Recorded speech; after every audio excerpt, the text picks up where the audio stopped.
Hello, hello, hello, hello, hello, hello.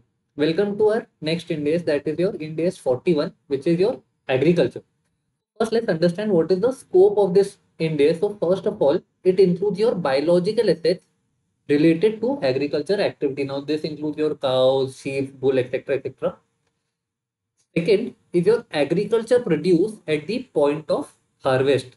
So, all of your crops, etc., will be included in this.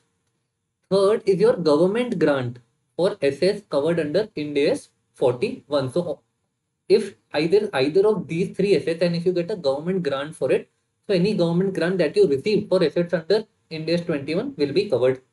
And last is your agriculture produce of bearer plants. So if you remember bearer plants, the plant itself, the bearer plant is a plant that bears fruits.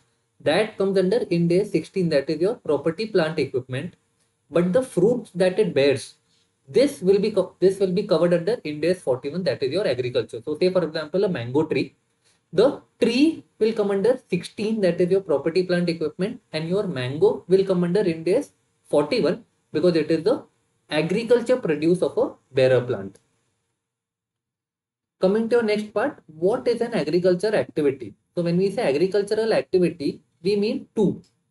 First is your managing biological transformation, and second is harvest. So suppose you have a cow. Now this cow gives birth to a calf. This is your biological transformation. So anything that happens through growth, through reproduction, this will be considered as an agricultural activity. Second is your harvest, that is detachment of produce or cessation of life.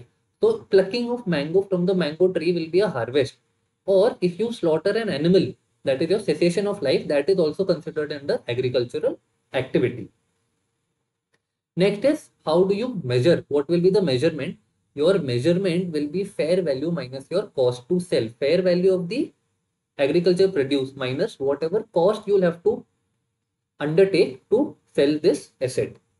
So say for example, if there is any newborn asset. So say for example, you have a cow. Now this cow gives birth to a calf. How do you value this calf? So this calf will be recorded at fair value. And your entry will be calf account debit. Why will calf be debited? Because this is an asset. An increase in asset will be debited as your asset is increasing. So therefore, calf account debit to P&L account, because this is basically your income. You want earn this out of nowhere, and this amount will be your fair value. Any changes in fair value also to be taken to P&L. So how will your fair value change? Your fair value changes because of two parts, either due to age or due to market conditions also. So any change that takes place, that will be happening through P&L. Next is your government grant for biological assets. Your government grant for biological assets, if your asset is measured at net realizable value. If your asset is measured at net realizable value, in such a case, if it is a conditional grant, that means this grant will only be given to you, or you will have to return this grant if you do not follow certain conditions. If you do not accept certain conditions, in such a case, it will be taken to the P&L as and when the condition is fulfilled. If you remember, we did this under government grants as well. However, if it is an unconditional grant, that means they have given it to you as it is, there are no conditions to be satisfied. In such a case, it will be sent to P&L immediately, because your condition, there is no condition, this is your pure income. However, if your asset was measured at cost less depreciation, say example, any machinery used for this.